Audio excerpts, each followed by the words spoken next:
Hola, buenas tardes. ¿Ya pueden dar comienzo con la conferencia en cuanto estén listos?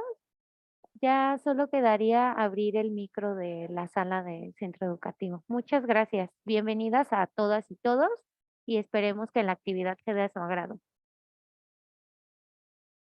¿Qué tal? Muy buenas tardes. Empezamos en unos 5 minutos.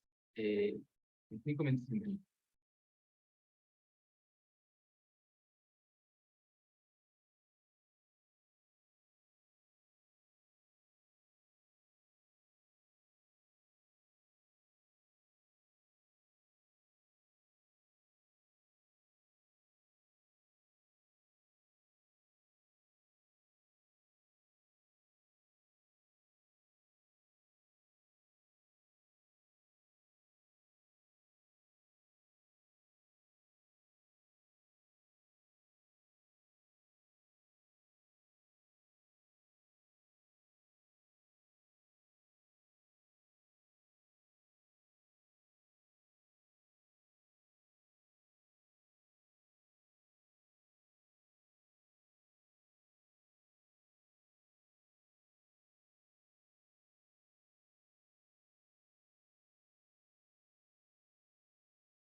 Muy bien.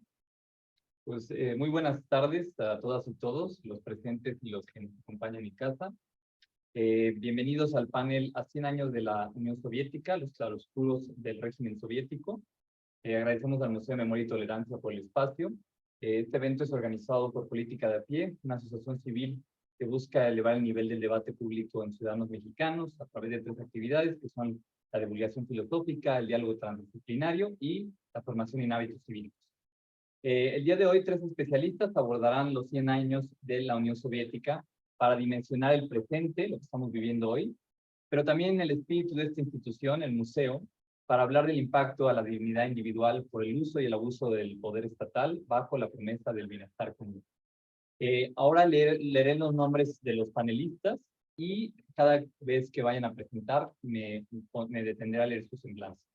Está con nosotros la doctora Sonia Duloscaya. Ella es investigadora y docente y especialista en política comparada y sociología política. En un momento leeré su semblanza.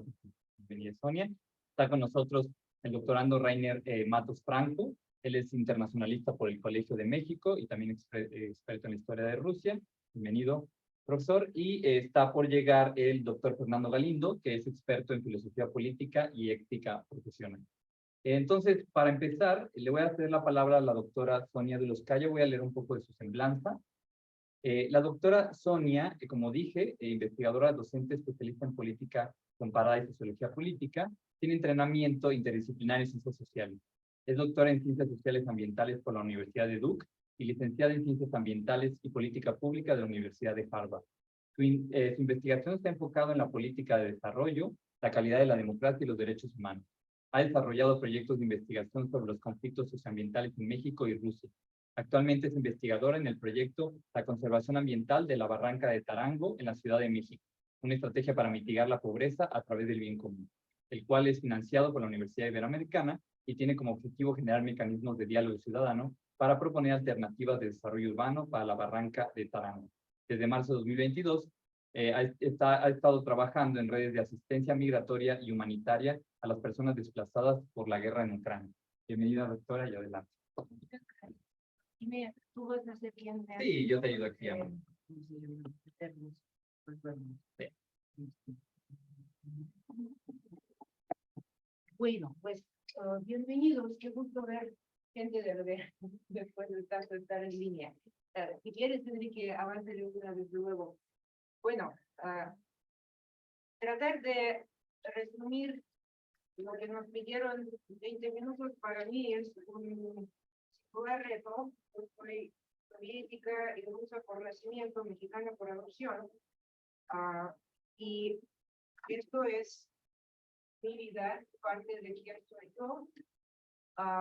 Voy a hacer lo que pueda en esos primeros minutos y después ya ustedes me dirán qué más les puedo decir que les sea de utilidad.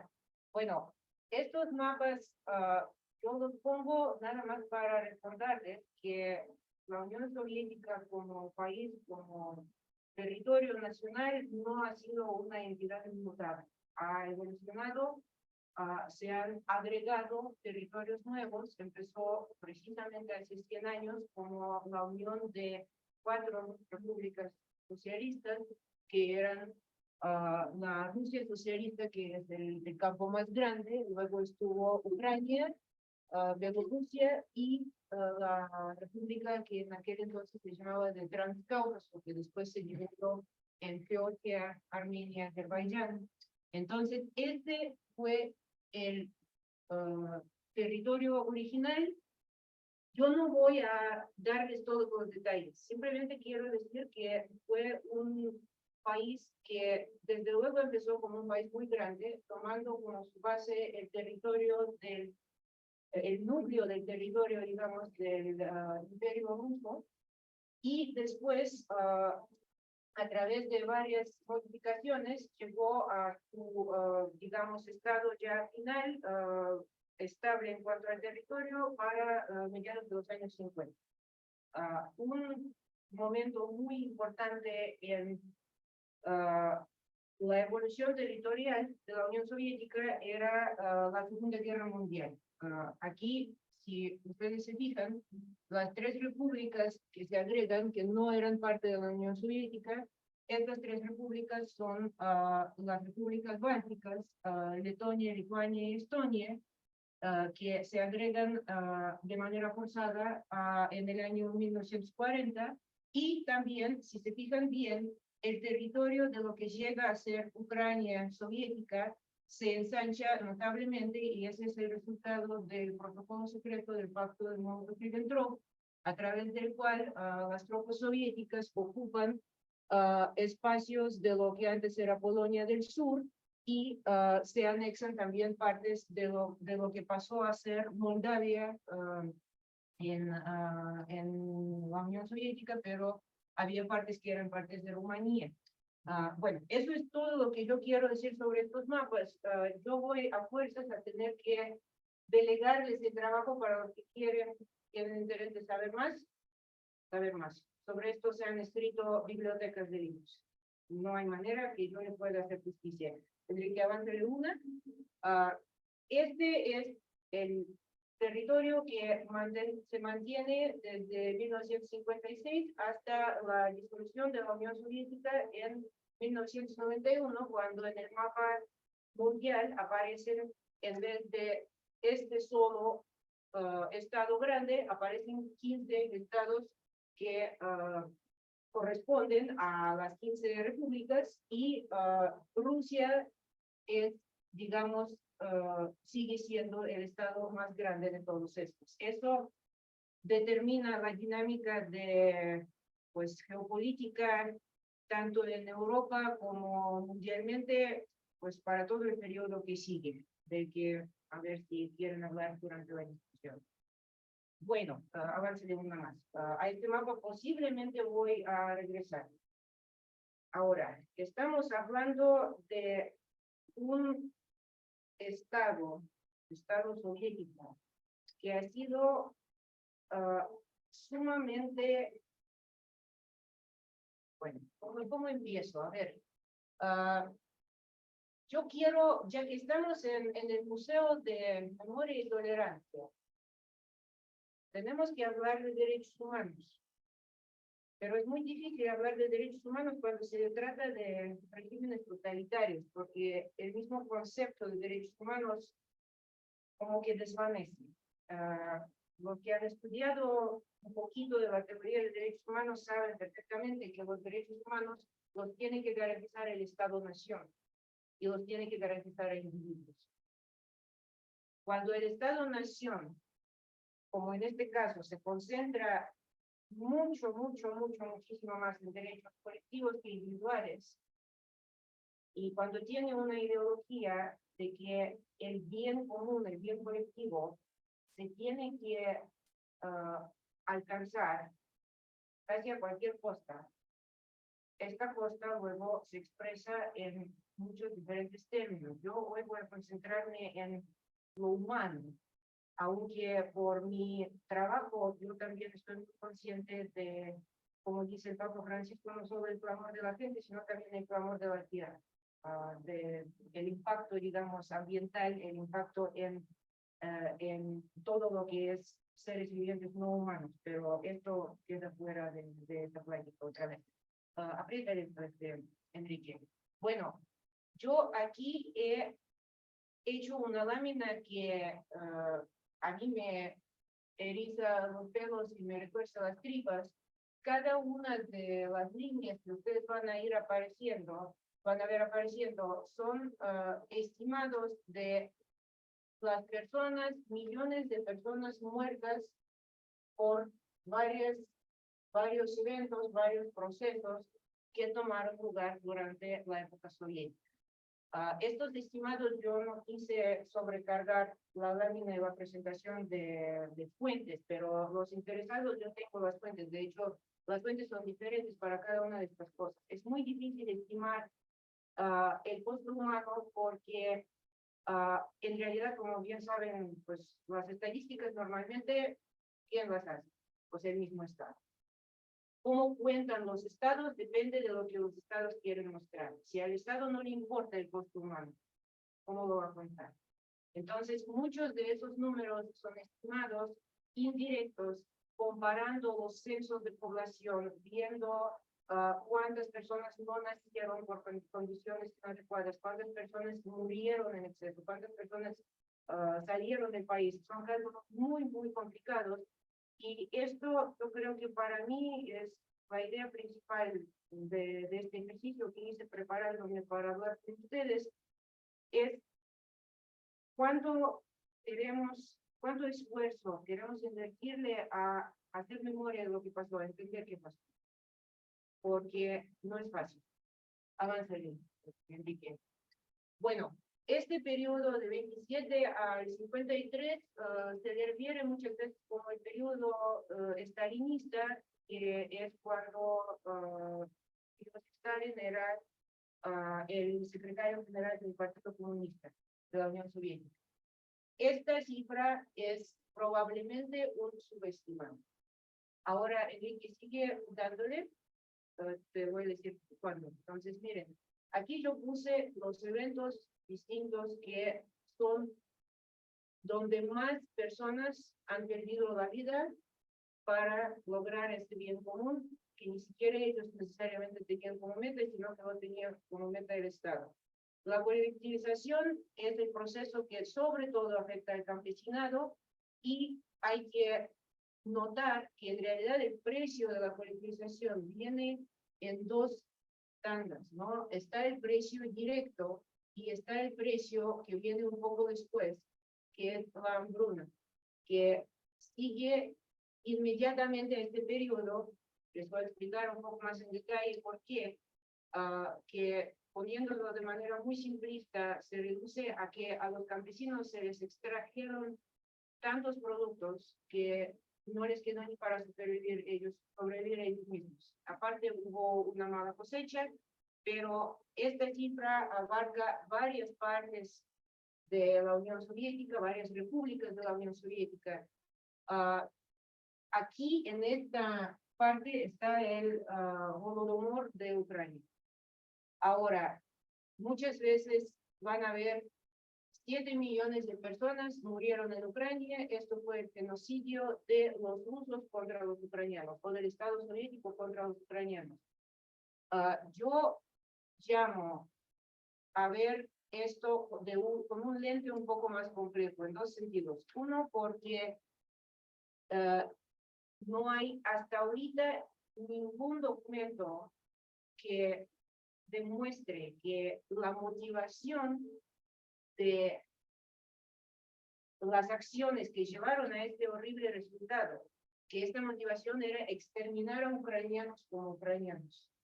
Hay que ser muy cuidadosos y conocer bien cómo eran los líderes de la Unión Soviética en este momento, en qué términos pensaban. En aquel momento, aunque ahorita hablaremos de otra etapa, pero en aquel momento, la idea era campesinado como tal, y lo que el campesinado tiene que dar a las ciudades y tiene que dar al país para que pueda avanzar el proceso de industrialización. Entonces, ya estamos hablando de que hubo un intento, como decirlo, consciente de exterminar a los ucranianos a través de la colectivización de la hambruna, exterminarlos como grupo étnico.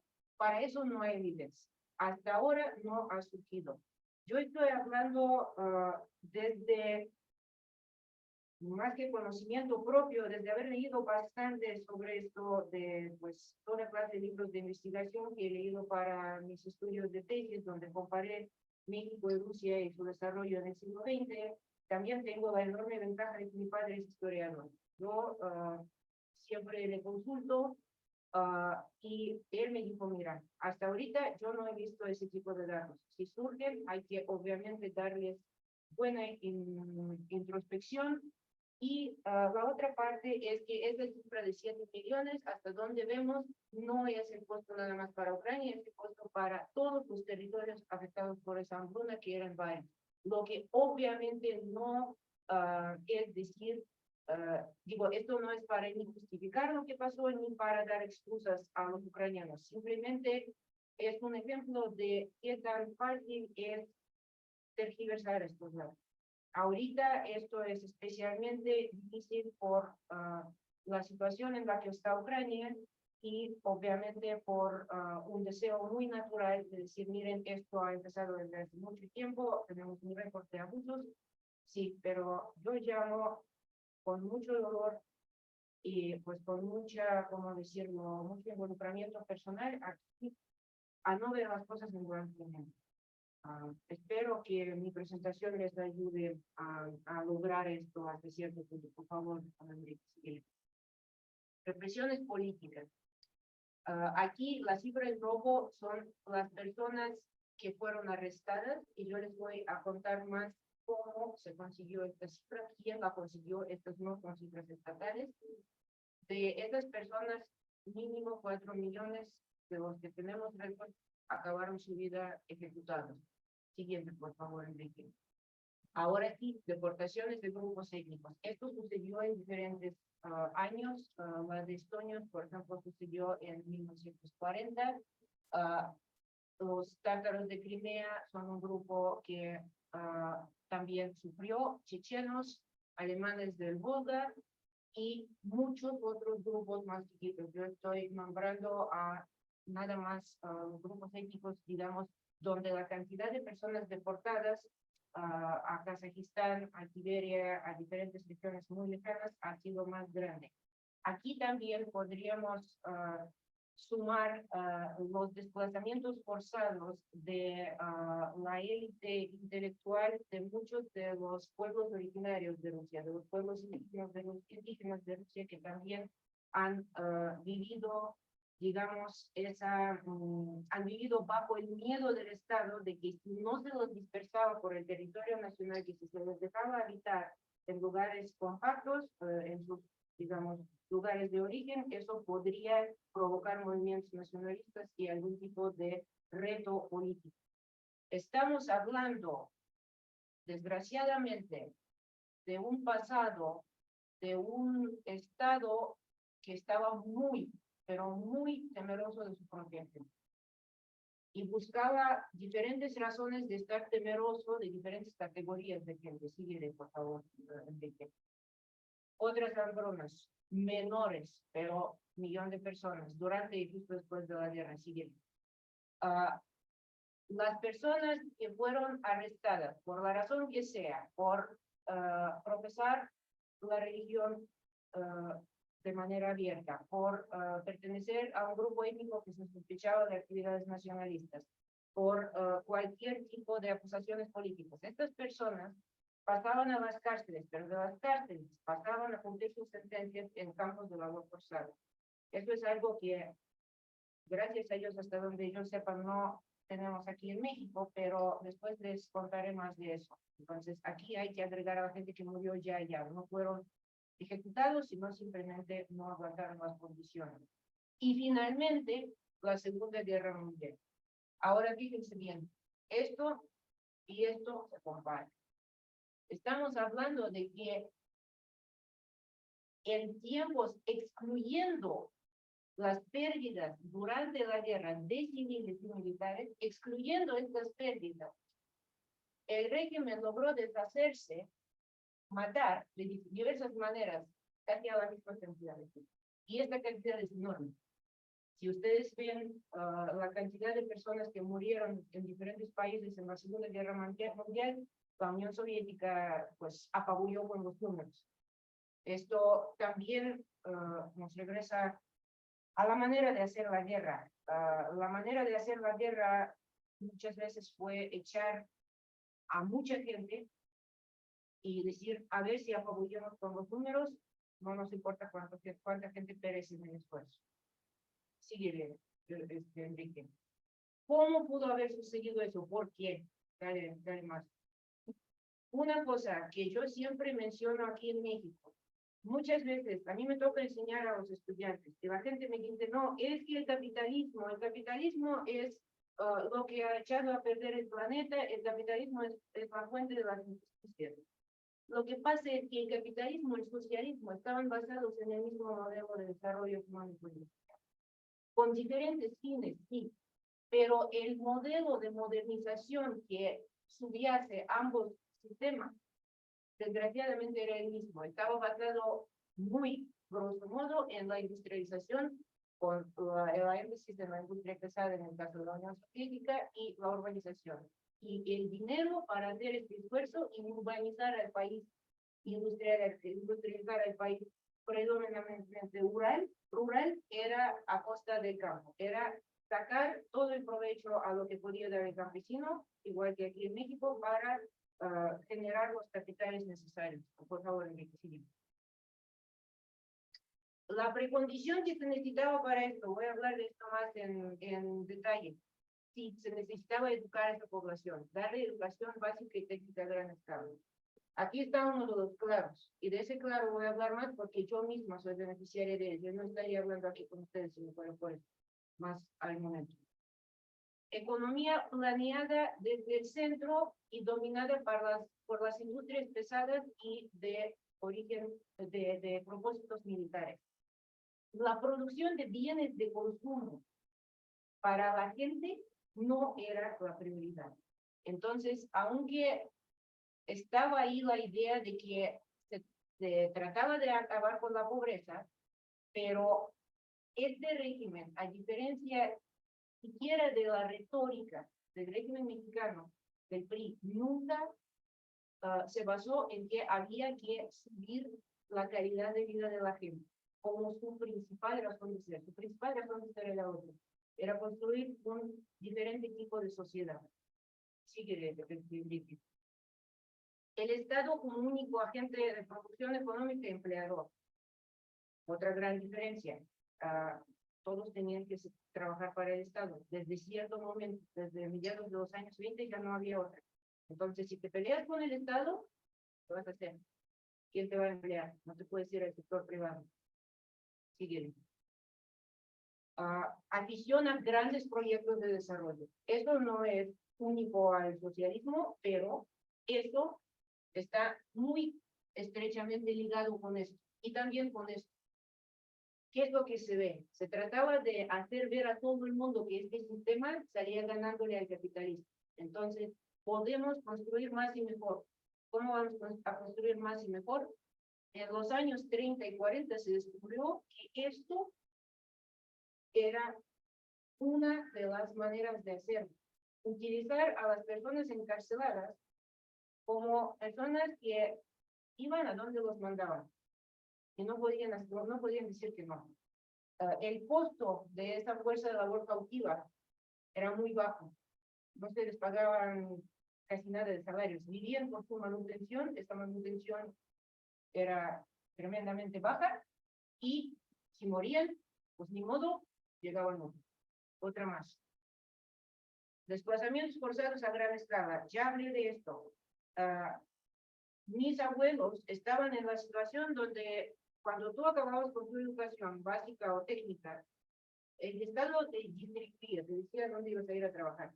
Entonces, si tú creciste en la parte de Rusia europea y el Estado necesitaba trabajadores en el Altai, y tú eras doctora, te podían mandar allá.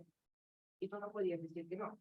No por toda tu vida, eventualmente la gente empezaba a mudarse, pero si te mandan joven en tu primer trabajo, chances son que ahí te vas a casar, que ahí vas a formar familia. Entonces, cuando ustedes hablan con una persona cuya familia ha vivido bajo este régimen, es increíble. El tipo de movimientos que se han dado por guerras, por trabajo, por encarcelamiento, era mezclar y mezclar y mezclar a la gente, desarraigar a la gente del territorio que era originalmente suyo, que sentían como lugar de su nacimiento y crianza, y mandarlos a algún lugar completamente distinto, donde vivían personas que hablaban idiomas distintos, tenían vidas distintas. A ver cómo te arraigas. Y luego otra vez. Yo soy nieta de un militar. Los militares más, ¿no? Se mandan de un lugar para otro. Mi papá nació en China, de un militar civil. Adelante. Les quiero mostrar esta parte de la educación. Y no nada más educación, sino educación femenina. Dale una. Esta señora, si le pone su letrerito abajo, con uno más, Glikeria se llamaba. Ella tuvo una hija. Y a esa hija, su esposo mandó a la escuela. Ya se podía, estaban en una aldea donde había una escuela. Esto era antes de la revolución. Ella le dejó estudiar un grado de primaria, a la niña le gustaba mucho, era muy lista, pero le dijo, ¿sabes qué? Ya está acá, no me eches a perder a la muchacha. No me eches a perder a la muchacha. Esta mujer murió analfabeta. Generación 1, 1941. Sigue. Ahí hace 2 clics más. Eso. Esta es tu hija, María. Yo quiero preguntarles, viéndole la cara, ¿cuántos años estarían en esta foto?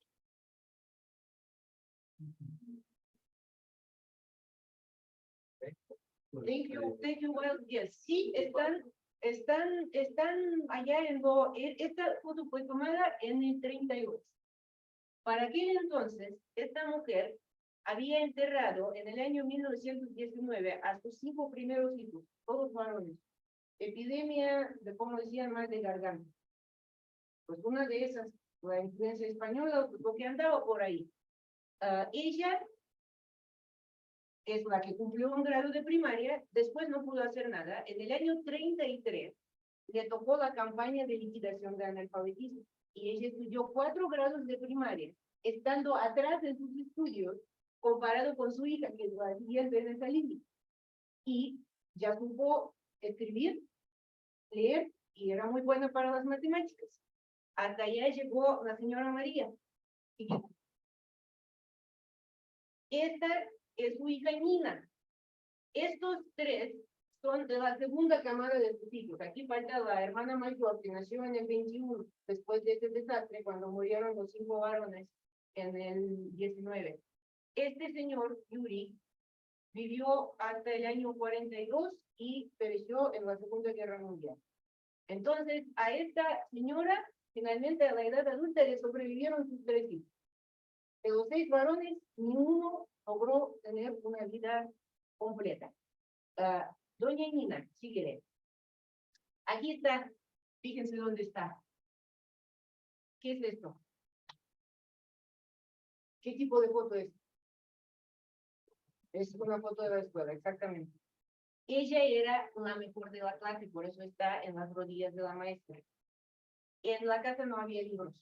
La escuela para ella, nacida en el 26, era el lugar donde había educación, era el lugar del conocimiento. Entonces, estudiaba con mucho esmero. Fíjense bien cómo era la escuela. Esta era la escuela de niños, de personas que llegaron, igual como aquí la gente llega a la Ciudad de México desde el Estado de México. Ellos llegaron, sus papás más bien, para trabajar en las recién creadas plantas industriales. Y esta planta era de la maquinaria para agricultura. Entonces, estos niños, en realidad, todos nacieron en la aldea, son urbanos en primera generación. Aquí, esta foto es de 36, tendrán unos 5, cuanto mucho, 5 o 3 años en la ciudad, y son de diferentes edades, todos en el mismo grado. Pero ahí estaba educación. Sigue. Doña Nina, sí, sigue. Aquí está, a los 22 años. No logró acabar la escuela. Empezó la guerra. Acabó 8 grados. Nunca pudo ir a la universidad. Acabó haciendo una serie de cosas para poder tener una carrera técnica, pero ahí se paró el asunto. Quería estudiar mucho, mucho, mucho. Síguele. Su hija. Esta pudo hacer la licenciatura. Siguiente generación. Ya, y pudo haber ido al posgrado, pero no quiso. Síguele.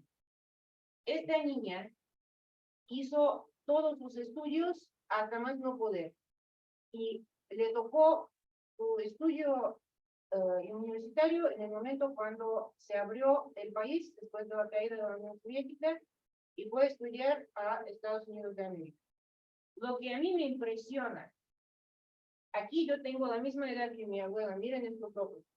Miren qué diferente de expresión. Yo parezco una niña comparado con esta mujer. Esta mujer ya había visto la guerra. Ya había pasado por la guerra. Eso es algo que yo solo tengo en la memoria. Sigue. Lean a este escritor. Es el equivalente ruso de Juan Rulfo. Yo nada más les puse aquí en mi propia traducción un pedazo de una de sus novelas. Su idioma es increíble, pero fíjense cómo se desarrolla la conversación. Esta novela es sobre la colectivización. Él le dice, sácate fuera de Cobol y ni te atreves a vivir más en esta tierra. Y dice, oye, ¿tú en el nombre de quién lo estás haciendo? Pues en el nombre del partido. ¿Y dónde está el partido? No, pues que el partido no lo ve nadie, está lejos, está en el centro, que todo apenas lo siento. Pero tú te me vienes a la balsa. Esa era una figura en la novela que a todos los campesinos demasiado acomodados, que vivían demasiado bien, los metieron en la balsa y por el río los mandaron fuera de la aldea, quién sabe dónde. Pues ya sabemos a dónde los mandaban. Sigue. Aquí está Juan Rulfo. Miren esa mirada. La mirada de él y la mirada de Platón. Yo no sé qué tienen esos hombres en común, pero yo creo que una de las cosas que tienen en común es esa mirada atenta al campesino. Fíjense aquí cómo va la conversación. Tú conoces al gobierno, profesor, pues, pero nosotros no lo vemos igual. El gobierno es el que molesta. El gobierno está lejos. El gobierno no piensa en los campesinos. Esto es México. Un costo muy diferente, humano muy diferente. Es muy interesante comparar los años 30 en México y en la Unión Soviética, la época terminista y esta época. Síguele. Quiero enseñarles dos citas más de esos dos, a ver si los quieren leer. Esto es algo que, imagínense lo que es para un campesino, matar con sus propias manos a sus animales de trabajo y de granja. Esto se hacía para que no metieran a los animales a las granjas colectivas. Esto era una tragedia, esto era un fin del mundo, y él lo describe aquí en estos términos. Y aquí esto es fantástico, porque dice, llámenlos a la orden, al orden, porque de todos modos, todo va a estar mal. Esto es una amenaza súper vaga, pero llegó a ser realidad. Bueno, síguele. Otra vez Rufo. Nos dieron la tierra. Ustedes tienen que atacar al latifundio, no el gobierno. El gobierno pues, les da la tierra. Se supone que el gobierno soviético también les dio la tierra a los campesinos, pero se la dio en una forma mucho menos apropiada para el campesino de lo que hizo aquí el gobierno mexicano con los que siguen. Bueno, ¿qué pasó con los hombres? Ya les hablé de las mujeres, siguen. Este es el mismo. Primera Guerra Mundial, a la segunda ya no fue, le tocó ataque de armamentos químicos, ciprito, el gas mostaza. Esta es su foto al final de la vida, él murió en el 45, síguele. Esta es su esposa, la que perdió a 5 hijos, síguele. Vivió tantos años con él como esposa, como después de viuda, síguele. Esta es otra, viuda. Su esposo murió en la Segunda Guerra. Este es su hijo. Recibió 3 noticias de su muerte, pero regresó vivo de la guerra. Fíjate otra vez más. Esta es la esposa de este señor. Esta es la más suertuda de todas, porque ella se casó y casi hasta su muerte era esposa del señor y ahí lo tenía a su lado.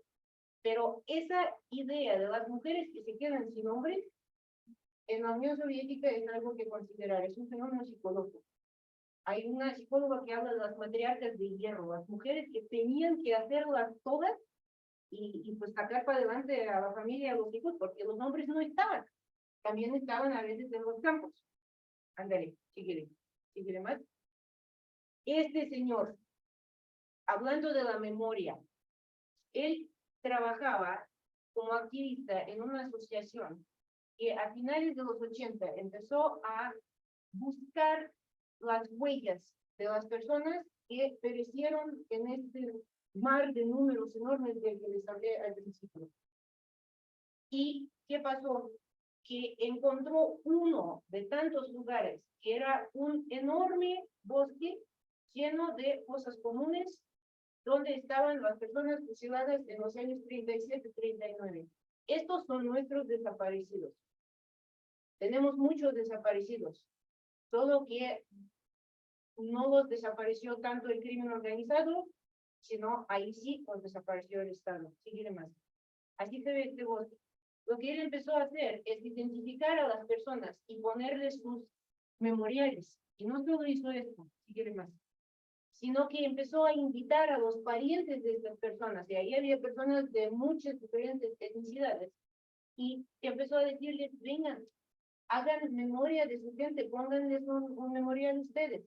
La gente encontró por la primera vez el lugar, la tumba de su pariente, el cuerpo, los huesos de sus parientes. Eso a nosotros como mexicanos nos hace erizar la piel. Dale más. Bueno, esto es lo que le pasó al señor por hacer esto. Está en la cárcel. 100 años después, de la creación de este país y 70 después de que sucedieron los fusilamientos, él está en la cárcel por cargos que efectivamente eran falsos y de lo que se trataba es que él dejara de hacer lo que estaba haciendo. Seguiré. Yo lo que quiero subrayar aquí, síguele dando. Yo decidí sacar las cuentas. Yo nunca antes había hecho esto. Síguele dando, van a ser ellos. Yo dije, a ver, en mi familia, ¿qué es lo que no nos tocó de todas estas grandes cosas que hacían perecer a la gente? ¿Y qué es lo que nos tocó? Dale. Pues, en realidad, con todo y esto, somos una familia suertudísima. Cuando yo hablo con otra gente, yo me doy cuenta de cuánta gente hay que sí está en todos estos campos. Última. Ándale, échale. Estos son libros y autores que yo quiero recomendar con todo mi ser. Rapidísimo les voy a decir, aquí está Platón, ya lo he mencionado. Sigue dando y lo voy diciendo. Esto es quizá la mejor novela que se ha escrito sobre la participación de la Unión Soviética en la Segunda Guerra Mundial. Esto es sobre Volodymyr en Ucrania. Aviso, ármense de un buen psicólogo, porque esto puede causar gravísimos efectos psicológicos. Svetlana Alexievich es una persona increíble, ahora es premio Nobel de Literatura, pero yo confieso que este libro yo no lo he podido leer. Cuando yo leí más o menos 50 páginas, yo entendí que a menos que yo quería perder un mes de mi vida recuperándome, o gastar un mes de mi vida recuperándome, yo no lo voy a poder acabar. Esto es sobre la guerra de Afganistán, Segunda Guerra Mundial, los años 90 y todo el periodo soviético. Estos son muy conocidos. Esta es una fantástica novela que yo recomiendo mucho. Memorias de una mujer increíble que pasó por los campos. Total, esto es sobre la deportación de los chechenos después de la Segunda Guerra Mundial. Aquí cada cosa es un rollo. Esto es fantástico. Este señor es de Abjasia. Vean en el mapa dónde está Abjasia y qué le pasó. Esta es la historia de una aldea en el Cáucaso, en las montañas del Cáucaso, que desde las montañas está pensando y viviendo la época soviética. Ya me pasé de tiempo. ¿Quienes quieren más referencias? Muchas gracias a la doctora Sandra. Tenemos un par de preguntas en el chat. Vamos a guardar las preguntas al final de la presentación. Se toman ¿sabes? Y bueno, damos a continuación la palabra al doctorando Rainer Matos Franco. Voy a leer un poco de su semblanza. Él es internacionalista por el Colegio de México. Estudió una maestría en estudios de Rusia y Eurasia en la Universidad Europea de San Petersburgo y otra en Historia Aplicada e Interdisciplinaria en el Higher School of Economics de Rusia, Campus San Petersburgo. Actualmente realiza ahí mismo sus estudios de doctorado en Historia en el programa Historia Global e Imperial, en conjunto con la Universidad de Turín. Ha escrito varios artículos de opinión en revistas y diarios como Nexos, Este País, Milenio, y artículos académicos en revistas como The Register del CIDE, la revista de la Universidad de México de la UNAM, AB Imperio. Es autor de 2 libros, Historia Mínima de Rusia en 2017 y Limbos Rojizos, la nostalgia por el socialismo en Rusia y el mundo postcomunista en el 18, ambos publicados por el Colegio de México. En 2019 ganó el premio Carlos Pereira al mejor ensayo en ciencias sociales y humanidades de la revista Nexos. Su actual tesis doctoral estudia el primer anticomunismo global a partir de un proceso jurídico contra 2 inmigrados rusos en 1923 en Suiza, que asesinaron a un diplomático soviético y que fueron absueltos por el jurado. Bienvenido, Rainer, adelante. Déjenme que pongo Frank. Bueno, a mí me toca, después de esta gran presentación de la doctora Dalutska, yo en realidad he estudiado pues, otras cosas. Tengo una formación hasta la fecha de historiador, de internacionalista. Y bueno, mencionó Enrique por ahí un segundo libro, que es Limbos Rojizos, sobre la nostalgia por el socialismo, no solo en Rusia, sino en algunos países también de Europa del Este, incluso otros que no fueron parte de Europa del Este. Así que me toca hablar del otro lado, de alguna manera. Como doctorando, es decir, como estudiante de doctorado en historia rusa, estudiando en Rusia. No, las perspectivas cambian mucho y la perspectiva es muy distinta allá que acá, incluso dentro de algunas universidades rusas, que como en todos lados hay unas más serias que otras, en la que estoy por fortuna es seria casi en su totalidad. Pues nos han enseñado muchas cosas, nos han enseñado toda la historiografía que hay sobre Rusia desde la época medieval hasta nuestros días. Y tenemos una buena dosis también de historiografía de la época soviética. Y en ese sentido, bueno, hemos desde luego discutido hasta el cansancio el stalinismo y otros momentos de la historia soviética, que es una de las historias, la de Rusia en general, pero sobre todo la parte soviética, una de las historias más controvertidas. Ya lo dijo aquí la doctora Doluska, pues los números están para el mejor postor, básicamente. Una de las historias más controvertidas, una de las más tergiversadas también, con mucha política dentro, ¿no? Muy politizada, muy polarizada, también dentro y fuera de Rusia, desde luego. Y bueno, tenemos desde luego esa particular sensibilidad por los historiadores de darnos de objetivos, ¿no? De que las fuentes son las fuentes y las fuentes dicen tal cosa y entonces podemos llegar a la verdad, ¿no? Como decía von Ranke en el siglo XIX. En el caso de Rusia es muy difícil hacer esto. En el caso de Rusia, insisto, en general, pero sobre todo en la época soviética, por estos cataclismos humanos, en todos los sentidos, en el sentido positivo, en el sentido negativo, es muy difícil poder hacerse una imagen más objetiva de lo que fue aquel momento, sobre todo el periodo stalinista, por obvias razones. También, desgraciadamente, y digo no desgraciadamente porque no se deba de hablar de eso, sino precisamente porque es básicamente de lo único de lo que se habla, desgraciadamente la historia de la Unión Soviética, o cuando hablamos de la Unión Soviética acá, y en parte en Rusia, pero sobre todo fuera de ella, nos tendemos a fijar precisamente en lo negativo, en la represión, y tomamos de alguna manera el todo por la parte. Y para mucha gente, en aquel momento, e incluso hoy en día, platicando con mucha gente, para mi tesis de licenciatura, que luego fue este libro de libros rojizos, pues mucha gente tiene una visión mucho más sosegada, una visión mucho más neutral, o una visión mucho más positiva incluso de los años soviéticos. Y por eso yo escribí sobre este tema, porque no se hablaba del tema, al menos de este lado, ¿no? En Rusia se habla mucho de la nostalgia por el socialismo, desde abajo y desde arriba. El gobierno lo usa, sí, pero lo usa porque también es algo popular desde abajo, sobre todo después de la experiencia de los años 90, que fue bastante terrible en cuanto a indicadores socioeconómicos se refiere.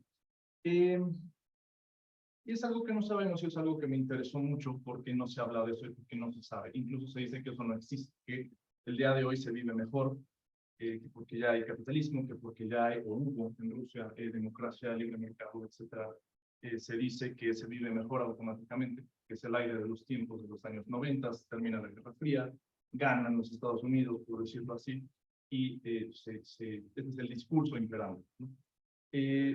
Y cuando uno platica con la gente en Rusia, mucha gente, me atrevería a decir, y ahorita voy a poner algunas encuestas que son muy interesantes, la mayoría incluso de la gente en algunos años específicos, no todo el tiempo, pero en algunos años dice, pues no, al contrario, o sea, ahora se vive peor que antes, y en la Unión Soviética estábamos mejor. Entonces, eso para nosotros es muy extraño, francamente extraño, porque se nos ha dicho todo el tiempo que todo lo contrario, que este régimen era lo peor que puede existir, ¿no? En esta retórica de guerra. Entonces, bueno, quería empezar un poco en tono provocador, en el buen sentido. Esta imagen que me parece pues muy interesante, una pintura de un pintor que se llama Gennady Mikhailovich Zhukov, que ya murió en el año 2013, La pintura se llama 1991, que es el año, desde luego, en el que cae la Unión Soviética, porque termina de caer, mejor dicho. Y como pueden ver, pues la estaba yo tapando, pero ahorita que ya me moví, pueden estudiarla un momento, me parece muy interesante. Pueden ver que hay ruinas, pueden ver que hay pues, una pared, un muro, un mural, de lo que fue la Unión Soviética, de lo que eran los logros soviéticos, un cohete aquí, un programa espacial, los mejores del mundo. A raíz del programa espacial soviético se funda la NASA en Estados Unidos, porque los soviéticos ponen el primer satélite en órbita, y entonces los estadounidenses dicen, bueno, tenemos que ganarles en la carrera también. La medicina, la ciencia, el deporte, vemos aquí algunos atletas, ¿no? Que eran como esos grandes logros que presumía el régimen soviético a lo largo de muchas décadas, la ingeniería, la industria, etc. Y este cuadro pues muestra eso en ruinas, es decir, se cae el socialismo, se cae la Unión Soviética, se caen todos esos logros, y lo que viene a continuación pues es una especie de regresión, ¿no? Vemos aquí unos hombres prehistóricos, unos australopithecus o neandertales, no sé qué sean exactamente, pero se entiende la idea, ¿no? Se entiende que hay una regresión, se entiende que se cayó la gloria y que vino la barbarie. Y para mucha gente es así hasta el día de hoy. No tenemos que compartir ese pensamiento, no tenemos que decir, ah, claro, tienen razón. Pero creo que sí podemos entender las razones, los motivos por los cuales mucha gente siente algo de nostalgia, con dos salvedades. Una es, desde luego, que la gente que hoy es mayor en Rusia, de arriba de 50 años, digamos, de 40, 45, 50 años, pues es gente que vivió ya un socialismo mucho más permisivo, o al menos comparándolo con el estalinismo de los años 30, 40, principios de los 50, es un socialismo, digamos, un poco más light, ¿no? La época de Brezhnev, que muchos han tildado de neo-estalinista, en algunas cosas sí, en otras en realidad no tanto. Y después era ya un socialismo más light, desde la apertura de Khrushchev en el año 56. Algunos aspectos de esa apertura los retoma Brezhnev, aunque le hacen un golpe de Estado a Khrushchev en 1964. Se retoma algo de esa apertura, pero se retoma también ciertas cosas del estalinismo, pero ya era, insisto, un socialismo mucho más light. Hay un gran libro, uno de los libros que a mi juicio mejor explican lo que fue la caída de la Unión Soviética, que es de Alexei Yurchak, un gran antropólogo hoy en Estados Unidos. Alexei Yurchak tiene un libro que se llama, en inglés, Everything Was Forever Until It Was No More. O sea, todo era para siempre, este estado, aquella grandeza era eterna, era para siempre, era imposible que se pudiera caer, hasta que se cayó. Y este es un libro maravilloso en el que Alexei Yurchak retrata la última generación soviética, finales de los 70, años 80, una generación que antes de los cambios de Gorbachev, antes del 85, antes de la glasnost, antes de la perestroika, pues es una generación que son los últimos comunistas, digamos, y dice Alexei Yurchak que eran ya una generación muy cínica, que creían, quizás en su mayoría creían en las bondades del socialismo y de la sociedad comunista, pero que cuando iban a las juntas, ¿no?, de obreros, a las juntas de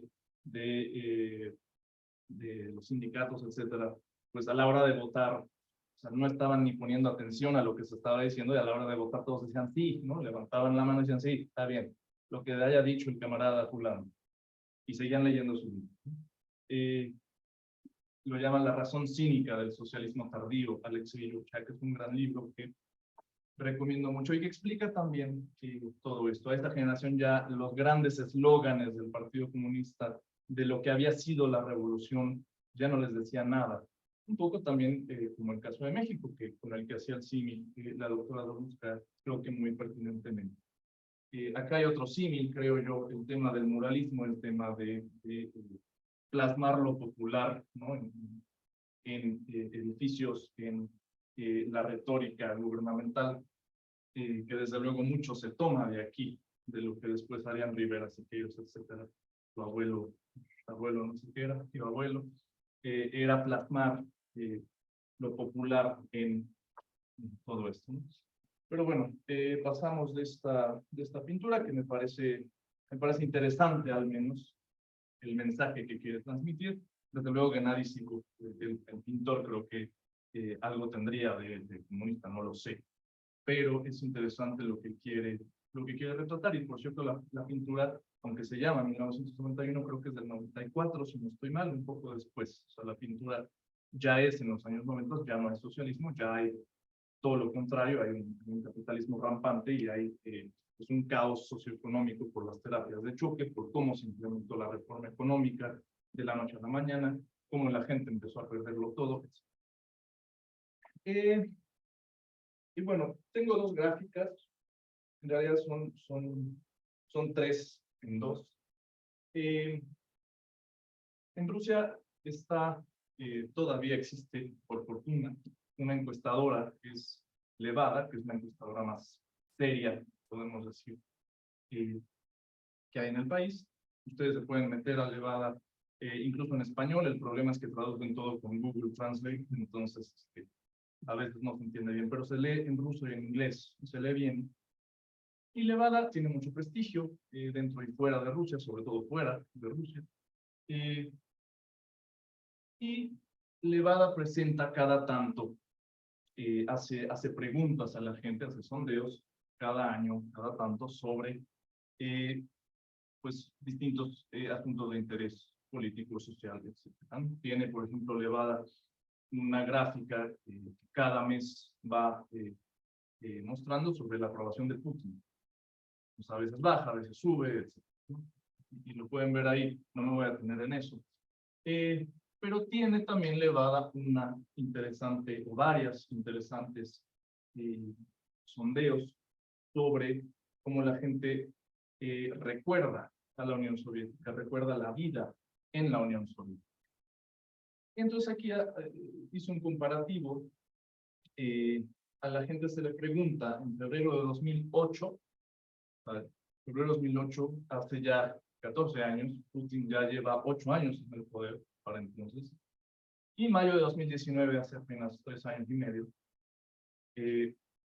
Las respuestas de mayo de 2019 están en azul, las de febrero de 2008 están, casi 10 años antes, están en anaranjado. Y pues podemos ver algo muy interesante que en este libro de Limbos Rojizos yo pues logré descubrir, que es, creo que la nostalgia habla más del presente que del pasado, en realidad. Y entonces, en febrero de 2008, la gente a la misma pregunta responde de una manera distinta a cómo responde a esta misma pregunta 11 años después. Y es muy interesante ver, y aquí lo acomodé por las respuestas de mayo de 2019, de manera descendiente. La pregunta es, ¿cuáles eran las principales características de la época soviética? La pregunta no es, ¿qué le gustaba a usted? ¿Usted era feliz? No, la pregunta es, para usted, ¿cuáles son las principales características de aquella época? Y podemos ver que en febrero de 2008, cuando había una situación política estable, estaba Putin terminando su segundo mandato, había crecido muchísimo Rusia, casi a 7% anual desde el año 2000, empezaba a ir bien después de lo terrible que fueron los años 90, pues la gente tenía un poquito más de confianza, un poquito más de creencia en el gobierno en este momento, y un poco más de escepticismo hacia el pasado soviético. Entonces, en febrero de 2008 la gente decía, bueno, en más de 40%, pues, ¿cuáles eran las características principales del pasado soviético? Pues el papel rector del Partido Comunista, ¿no? O las filas para comprar productos, los déficits, los talones de comida por los cuales se intercambiaba comida, ¿no? Como aspectos un poco más negativos. Algunas personas decían, pues no había conflicto entre nacionalidades. Estoy hablando de febrero de 2008, lo que la gente en este momento responde más del 30%, más de una tercera parte, pues, una economía exitosa sin desempleo, todavía quizás los que no les había ido bien en esos últimos 10 años, desde el año 2000, pero en mayo de 2019, después de la crisis de 2008-2009, que en Rusia pues también se sintió, después de los nuevos cataclismos que han habido, 2014 empieza el conflicto con Ucrania, o en Ucrania, podemos decirlo de ambas formas, la anexión de Crimea en marzo de 2014, etcétera. Nuevo mandato de Putin, de hecho ya el cuarto, porque el tercero fue entre el 2012 y el 2018, entonces para mayo de 2019 ya es el cuarto mandato, que es el actual. La gente cambia la respuesta. Y entonces las cosas van quizás con menos optimismo de lo que iban en febrero de 2008. Y para entonces, para mayo de 2019, la gente dice, bueno, principales características de la época soviética eran que pues el Estado cuidaba a la gente común, el Estado se preocupaba por la gente común. ¿Por qué? Porque el actual gobierno no se preocupa. No lo dice la gente, pero esa es un poco la implicación. No había conflicto entre nacionalidades, desde luego que sube al menos un poquito esa respuesta, porque empieza el conflicto en Ucrania. Estoy hablando del de 2014, no del actual, desde 2014, la guerra del Donbass. Más gente dice, bueno, la economía soviética era exitosa, no había desempleo. Esto no quiere decir que la gente tenga razón, esto quiere decir que es lo que la gente siente en este momento. Había una economía exitosa, pues también sube. Había una mejora de vida constante. Este es quizás el indicador que más cambio tiene, el que más sube. Bueno, pero en el 2008 la gente decía, o sea, casi menos del 15% decía que en la época soviética había una mejora de vida constante hacia un futuro promisorio. Y en mayo de 2019 es más del doble. Es casi el 40%, más de una tercera parte de los que dicen, no, sí había una mejora de vida constante en la Unión Soviética, porque no la hay ahorita, ¿no? Es otra vez la implicación. Teníamos la cultura y la ciencia más avanzada del mundo, etc. El tema del papel rector del partido, pues baja 11 años después. El tema de las filas, los déficits, los talones de comida y otros problemas baja también considerablemente, etc. Por ahí otros indicadores, pues, que había pobreza, queda más o menos igual. El tema de la persecución de disidentes, el supuesto control total que tenía la KGB sobre la población, tampoco tiene mucha variación y son las respuestas que menos se repiten. La siguiente vamos a ver otra encuesta que es de marzo de 2020. Primero está esta, y es interesante. La pregunta es, ¿lamenta usted la caída de la URSS? Entonces, 65% dice sí. 65%, o sea, 2/3. Ya sabemos que todo depende de cómo se haga la encuesta, de cuán representativa sea, etcétera. Ese es otro tema, ¿no? Pero este es un número que se repite a veces. En diciembre de 2021 hizo otra encuesta elevada, hace un año. Más o menos es el mismo, un poco menos, pero más o menos es el mismo número. Una cuarta parte dice que no, y algunos otros, el 9%, dice que es difícil responder. Aquí me voy a detener en algo que ya no pude poner en la gráfica por hacerla con falta de tiempo, pero esto no quiere decir que la gente quiera regresar al pasado, y eso es lo más interesante de todo, creo yo, como lo digo en el libro. O sea, la gente dice, sí, antes se vivía mejor en una abrumadora cantidad, pero cuando a la gente se le pregunta, ¿quiere usted regresar a ese pasado? No. Menos de una tercera parte, y ya no lo pude poner aquí, pero menos de una tercera parte de estos mismos dicen, no, no quiero regresar a eso. Oiga, pero se vivía mejor, sí, pero no, así estoy bien. Entonces, esto es quizá lo más interesante, creo yo personalmente, que es más un tema eh, de no querer un cambio radical otra vez porque puede acarrear otras consecuencias. Quizás Sonia después me podrá corregir la plana un poco, sabrá cuál es en realidad esa interrogante. Y de los que contestaron que sí, lamentan la caída de la URSS en marzo de 2020, y ya con esto voy terminando, se les pregunta qué extraña más de la URSS. Y entonces nos pone elevada las primeras 5 respuestas, pues la misma encuesta a estos 65% que respondieron que sí.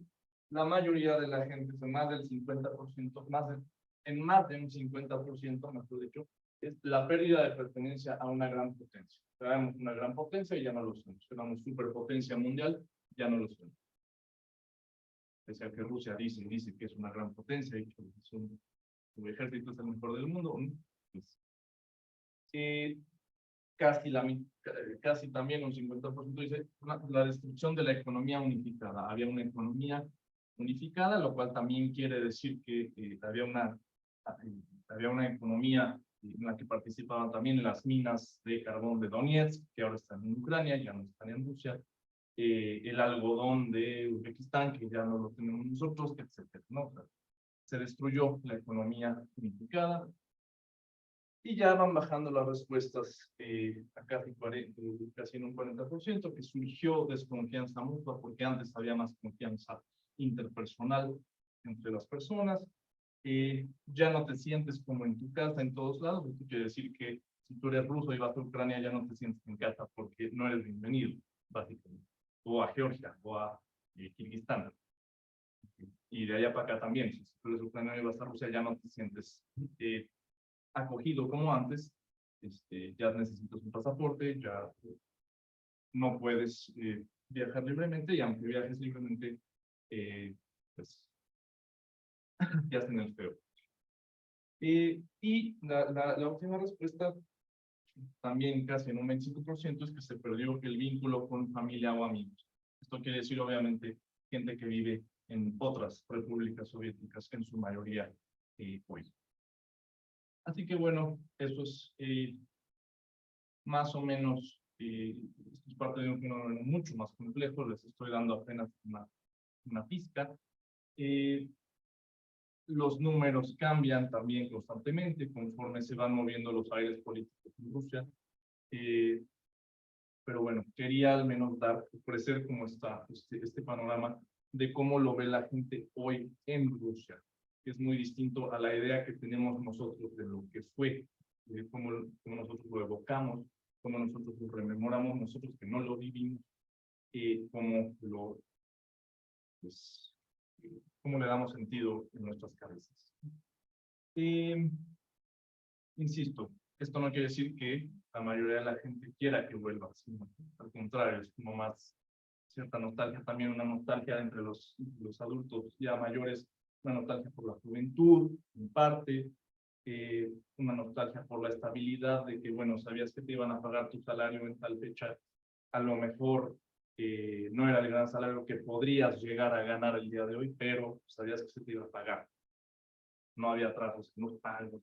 Son las cosas que la gente más o menos va diciendo. Yo con esto termino. Me acuerdo de haber entrevistado para mi tesis, después libro, a una persona en Chelyabinsk, una señora que era estilista, que tendría casi 70 años, y yo le preguntaba, bueno, ¿cuáles son sus memorias sobre la Unión Soviética? ¿Era mejor, era peor? Y me dice, por supuesto que era mejor. ¿Y sabe por qué? Porque antes había un partido y se hacía lo que ese partido decía, y ahora hay muchos y esto es un desastre.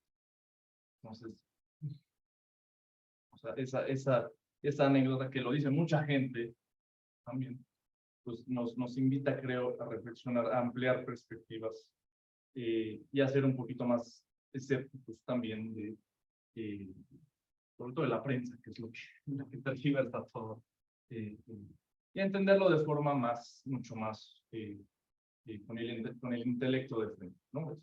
Sin prejuicios, sin nada de esto, que creo que es lo que tanto daño hace a la hora de intentar entender sociedades como Rusia, o muchas, China, Irán, los malos de la frente.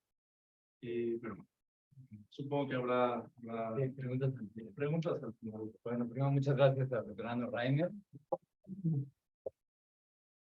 Justo como decía la doctora Sonia, pues para ver los grises, ¿no? Presentar.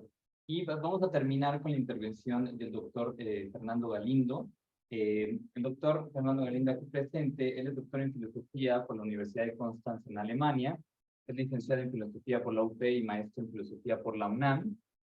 Parte de su trabajo ha sido en la obra de Hannah Arendt, una de las grandes críticas de los totalitarismos del siglo XX.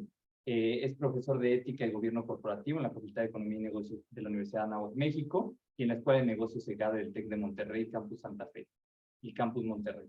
Su área de especialidad es la ética profesional y la filosofía política. Fue director de prevención del crimen en el Departamento de Policía de Toluca y es director y cofundador de la revista digital SPES dedicada al periodismo cívico. Es ensayista político también y aprovechando estos símiles que por contraste nos hacen acercarnos un poquito mejor a entender entre México y Rusia, pues bienvenido doctor y muchas gracias por estar.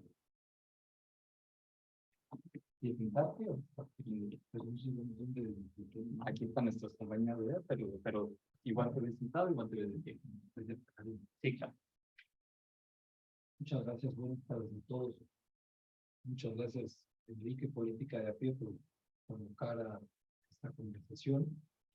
Una disculpa a los presentes, a los panelistas, a los presentes también por el retraso. Han escuchado la presentación. Y para mí es una ocasión muy honrosa tener la oportunidad de presentar algunas ideas acompañadas de personas tan expertas que conocen también muchos aspectos de Rusia que han pensado sobre la Unión Soviética. Y me interesa señalar 4 puntos, intentaré ser breve. El primero es ciertas similitudes que al menos yo veo entre Putin y Stalin. El segundo es reflexionar sobre la fascinación por la Unión Soviética, la fascinación sobre todo intelectual, por parte de muchos intelectuales, muchos estudiosos, que es un fenómeno también viejo. Parte de esa fascinación tiene que ver con la crisis de la democracia liberal y los problemas que tiene la democracia liberal. Y por último, me gustaría señalar algunos aprendizajes que nos deja la experiencia del siglo XX. De las similitudes, las fundamentales, en mi opinión, son la concentración del poder, poderes estatales, económicos y políticos en general, incluyendo el poder religioso, en una sola persona. La falta de institucionalidad. La identificación del Estado con una persona, una especie de personalización del Estado. Me parece también que hay algo en común en la mentira y la violencia como principales herramientas políticas.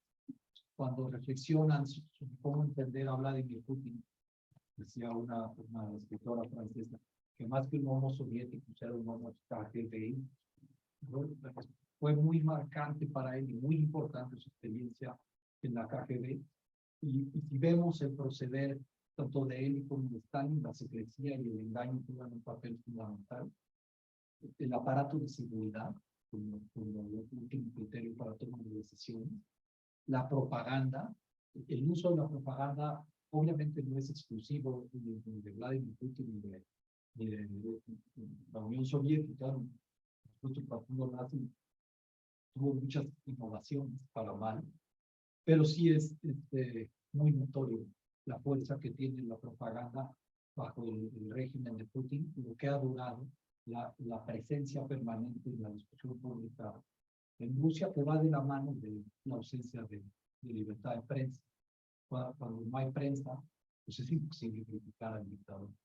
Y no hay prensa cuando el dictador no quiere, cuando se persigue al periodista. A veces en la toma de posturas se intenta relativizar la propaganda con lo que llaman medios occidentales. Uno de mis alumnos me decía, bueno, pensemos que también el Financial Times tiene una línea clara. Sí, pero en el Financial Times no están protegidos ni ordenados por el Estado. Y en el Financial Times se publican recurrentemente reflexiones críticas de sus propios gobiernos de la capitalismo. Porque eso es lo que sucede cuando hay una prensa libre. Y otro aspecto que me parece que es una similitud es el uso de las personas como carne de cañón. Ya lo decía ahora la doctora Sonia, me parece que mandaba un montón de gente para que eso funcione. Esa fue la estrategia de Stalin, por eso la Unión Soviética o Rusia, no, la Unión Soviética en general y Rusia concretamente, es la nación que pierde más soldados en la Segunda Guerra Mundial. Y vemos en el último levantamiento de Vladimir Putin que al parecer esa va a seguir siendo la estrategia. Mandar jóvenes sin preparación y sin equipamiento a la guerra. Vamos a ver cómo funciona eso en el invierno, pero la perspectiva no es alentadora para los propios jóvenes rusos que ya de por sí tienen un problema demográfico y ese problema lamentablemente va a agravarse.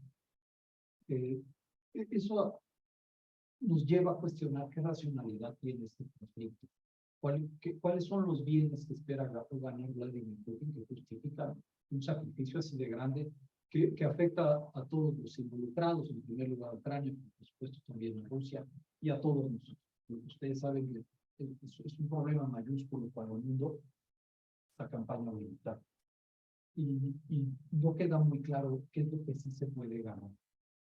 Eso me parece que lleva a algunas de las diferencias. No, al menos se ha mencionado es el odio y el resentimiento. El resentimiento como un verdadero sentimiento de Putin. Putin acumula una serie de afrentas que empiezan quizá con el conflicto en Georgia, después con la muerte de Gaddafi, después con el movimiento democrático en Ucrania, con comentarios muy desafortunados. Ahora mencionaba Rainer lo que pesa en la sensibilidad de muchos rusos no ser una gran potencia, al menos por el impacto que ha tenido esta acción militar. Pues yo no sé qué se esperará de una gran potencia, porque el impacto ha sido global, para mal, pues creo que es innegable.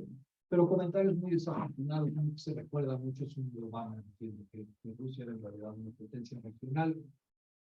Eso no es que justifique la muerte de inocentes en ningún lugar, pero sí son comentarios políticamente torpes, que a veces vienen de una sensibilidad gringa incapaz de entender otro tipo de sensibilidades, porque les ha salido muy caro sus intervenciones en distintos países a lo largo del estudio. También, al menos a mí me llama la atención el uso del lenguaje religioso. Esta noción de una especie de destino manifiesto, la recurrencia de los símbolos religiosos y la cercanía con la instrumentalización por ambas partes, tanto de las autoridades ortodoxas como de Putin, de la religión para fines políticos. ¿Qué explica la fascinación por la Unión Soviética? Yo creo que en parte la ignorancia de la realidad de los proyectos utópicos. Cuando no se ha vivido bajo ese tipo de regímenes, pues es fácil aspirar a formar parte de algo que sea una revolución que cambie las circunstancias que sabemos que son desafortunadas. Creo que para los intelectuales la utopía siempre será atractiva porque muestra una manera de pasar de la teoría a la praxis. Una inquietud común entre las personas que se dedican al trabajo intelectual es que lo que hacen, lo que hacemos, no sirve para nada. Que yo creo que puede ser verdadero, en cierto sentido no sirve para nada. Pero la posibilidad de que eso se transforme en acciones es siempre muy alentadora. Y eso quizá explica algo que podría parecer contradictorio en Karl Marx y Friedrich Engels, que es la convicción de la necesidad en la historia, de que ellos únicamente forman parte de procesos que se van a dar de manera necesaria, con este celo apostólico de promoción de su proyecto, de su concepción de la sociedad. Hay también una pretensión científica, eso a lo mejor a nosotros nos suena muy extraño, pero en el surgimiento del proyecto de Marx y de Engels, hay la idea de que están haciendo ciencia. que han descubierto un modo de interpretar la realidad política, pues la realidad más compleja de interpretar. Ahora hablaba Rainer de las distintas perspectivas que tenemos que adoptar para pensar en un fenómeno como este. Imaginen ustedes que alguien les sugiriera un método para interpretar todo eso sin error y de manera necesaria. Es algo muy atractivo, la posibilidad de superar la contingencia propia de los asuntos humanos y llegar a relaciones de necesidad, y la posibilidad de pasar del caos al orden. Decía la doctora Sonia que hay mucho miedo al caos, y ahora cuando presentaba Rainer la experiencia post-soviética es sumamente desalentadora, es caótica en todos los sentidos, hay hiperinflación, disminuye la expectativa de vida, llega a 56 años, me parece que es la caída del régimen soviético, hay desempleo, fenómenos desconocidos, todo eso se asocia con el caos democrático. Y va a haber siempre en estas utopías la posibilidad del orden. Es curioso porque en el proyecto utópico, el Puño marxista, del Puño socialista, es un proyecto filosófico que implica la anulación de la filosofía. Pues no hace falta pensar más, ya se ha descubierto todo lo que se tiene que saber sobre. Es una visión cosmológica completa de la realidad, profundamente materialista. Yo coincido con la doctora Sonia en que el problema de fondo, tanto del capitalismo como del comunismo, es que ambos son materialistas, están hermanados en la concepción materialista del ser humano.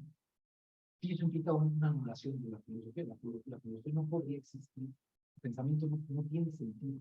En sentido metafísico, filosofía de naturaleza en un mundo materialista no es posible. Es curioso porque es también la animación de la economía. Una economía absolutamente centralizada, que incluso en su momento Lenin se da cuenta de que ese no es el camino que debe seguir, pero Stalin retoma el control de la economía. Y hemos visto cómo el crecimiento increíble de China se ha dado con una cierta liberalización.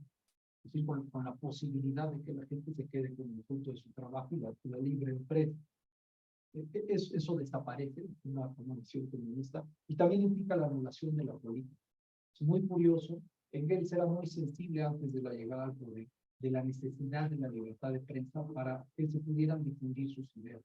Pero lo que hemos visto es que estos proyectos autoritarios, totalitarios, pueden llegar al poder por vías democráticas, pero una vez que están en el poder, anulan la posibilidad de la política y la transforman por un régimen de Estado unitario. Hay otra razón por la fascinación de la URSS que es muy interesante, que es la autocomplacencia y la hipocresía y los abusos de lo que se conoce como Occidente. La noción de Occidente es para mí una noción difícil de comprender, yo no lo entiendo muy bien. Sé que no somos occidentales para la mayoría de las personas que utilizan esa noción, porque cuando hablan de occidentales y nos consideran a nosotros, nos llaman latinoamericanos, lo cual es muy extraño, porque nuestra herencia europea es en muchos sentidos más fuerte que Estados Unidos y Canadá, por supuesto. Eso ya es mucho tema de discusión. Pero Occidente es los países aliados, la Europa rica, Estados Unidos, y sí han sido, después de la derrota del nacionalsocialismo, sí ha habido abusos de poder en distintas partes del mundo. Sí ha habido una enorme autocomplacencia consigo mismo.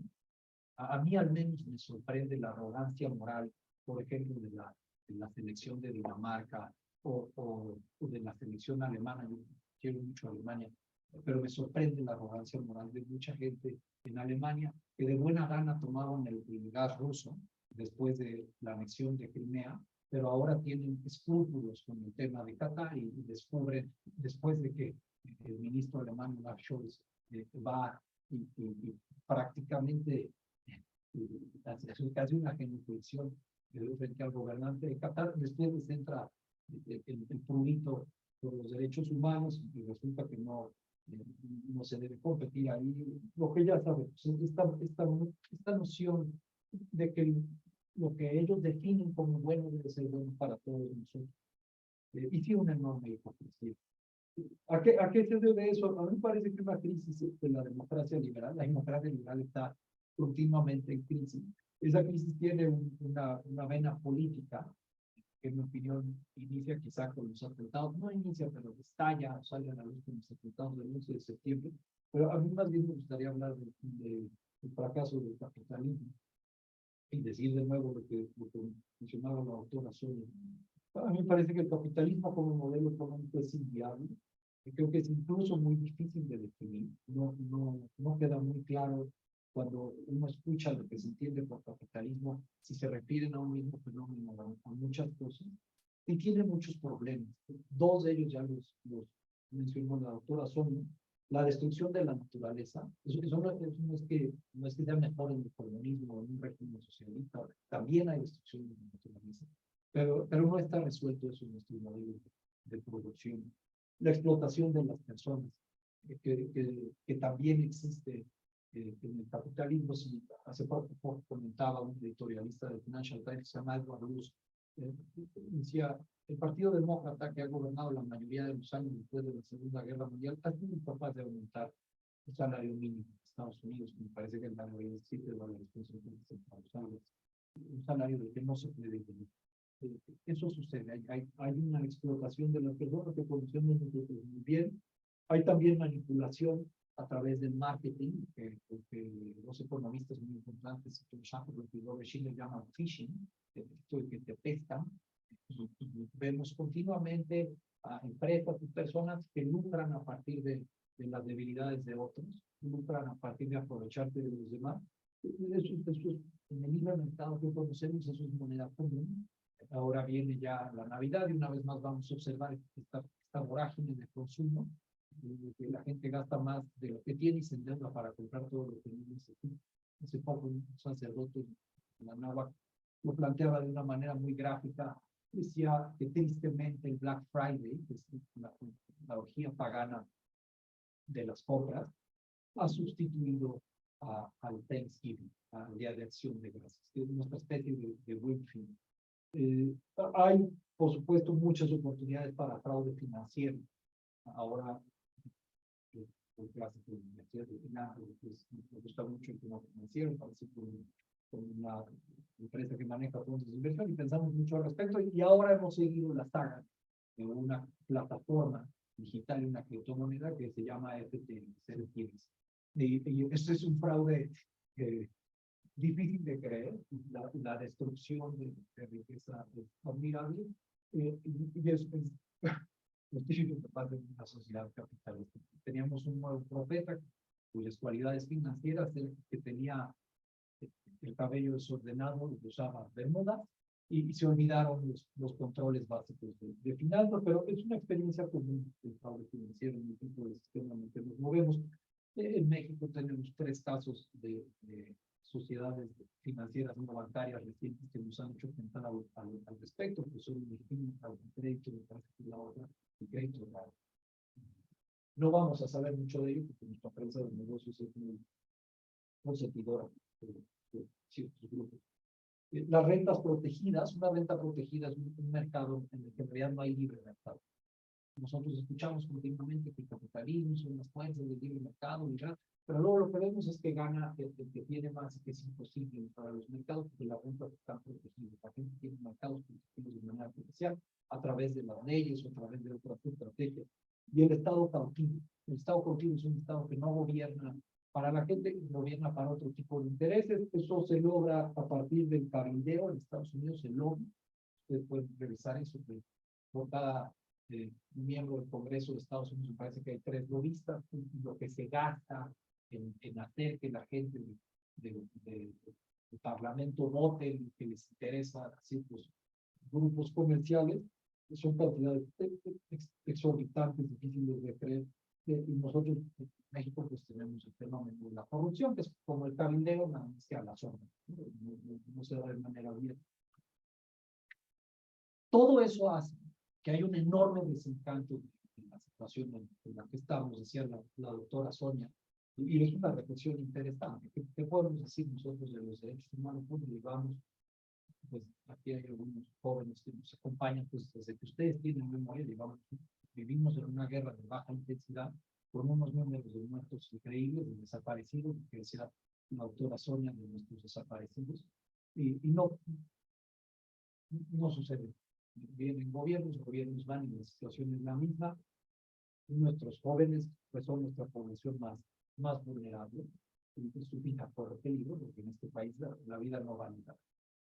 Entonces, si nos llenáramos la boca hablando de los derechos humanos y de lo que pasa con los conflictos de Rusia y Ucrania, pues sería lo complejo. Tenemos nosotros problemas gravísimos que no hemos sabido solucionar y que algo tienen que ver con nuestra manera de generar riqueza.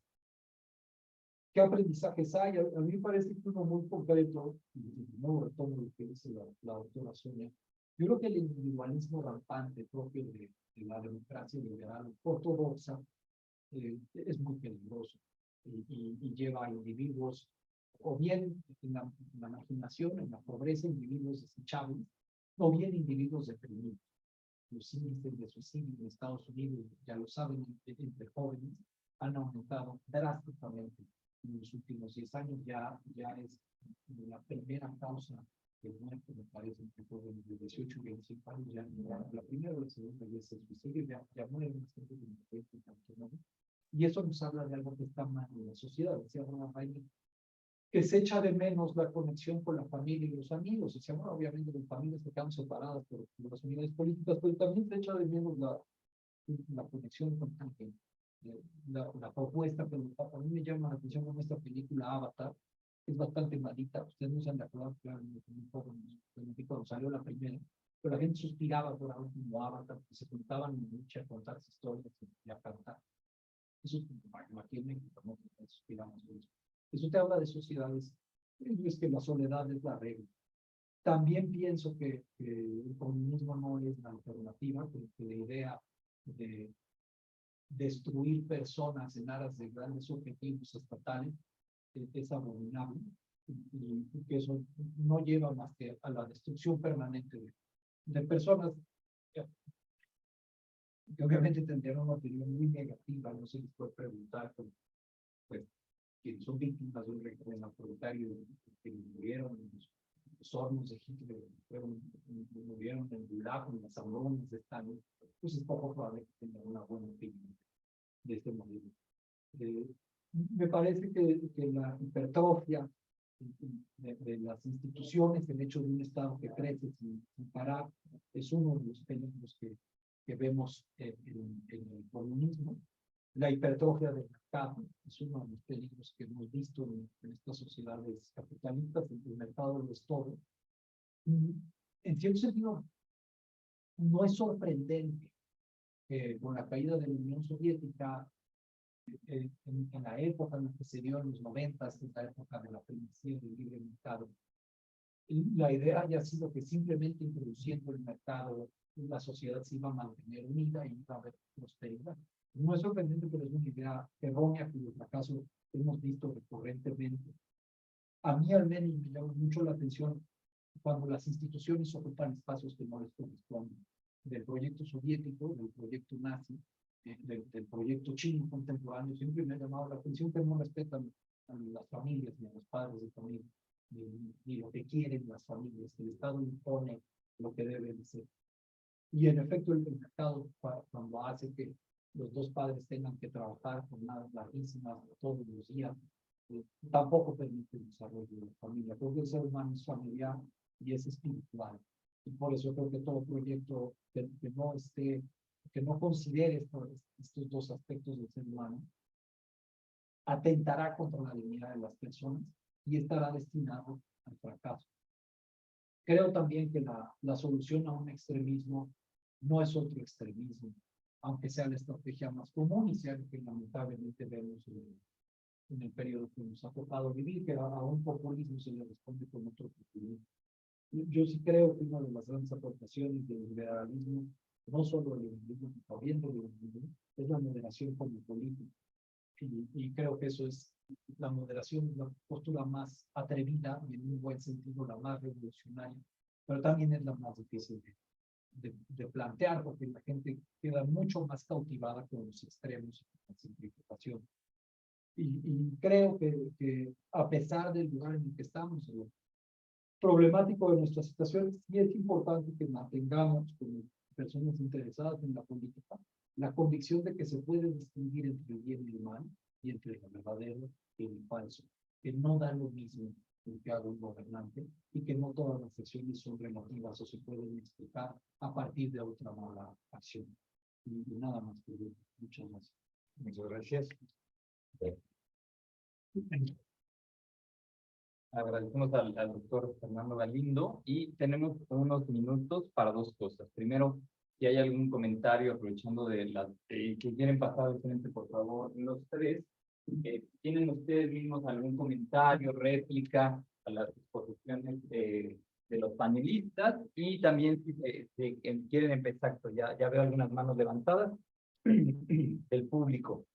Solo para hacer un comentario para abrir un poco la conversación. Bueno, empieza la doctora Sonia pues mostrando sobre todo los impactos a derechos humanos con este contraste, pues podemos llamarle de uno de los grandes triunfos del mundo occidental, que es el respeto a los derechos humanos, a la dignidad individual. Hay un tema que nos interesa mucho en política de a pie, que es la dimensión irracional de los seres humanos, que buena parte de la modernidad como se soslayó, y que sobre todo en la Unión Soviética y en el mismo mundo capitalista lo vemos, que es el poder de la propaganda, el poder del marketing, algo que me comentaba Rainer, el sesgo que le llaman de declinismo, que le llama el psicólogo Daniel Kahneman, que es pensar que el pasado siempre fue mejor.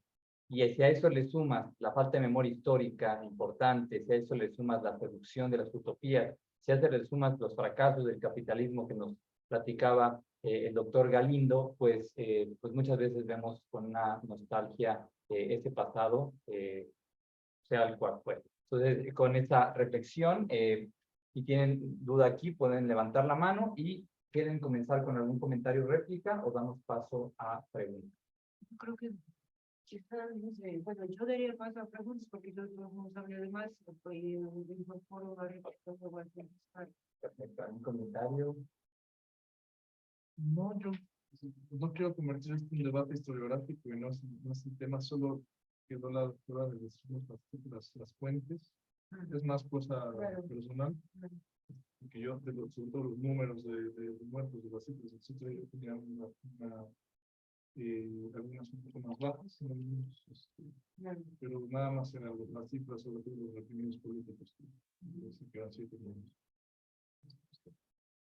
Bien, voy a pasar esos correos justo para dejarnos la información. Si quieren, empezamos con María Elizabeth. Ahorita te abrimos tu micrófono para que hagas tu pregunta.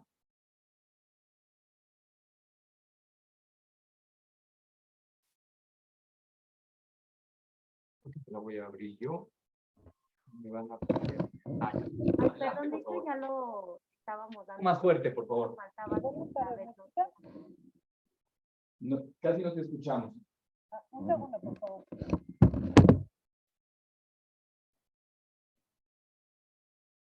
Adelante, casi no te escuchábamos. Bueno. Perdón, miren, para mejorar la ¿Te puedes ayudar?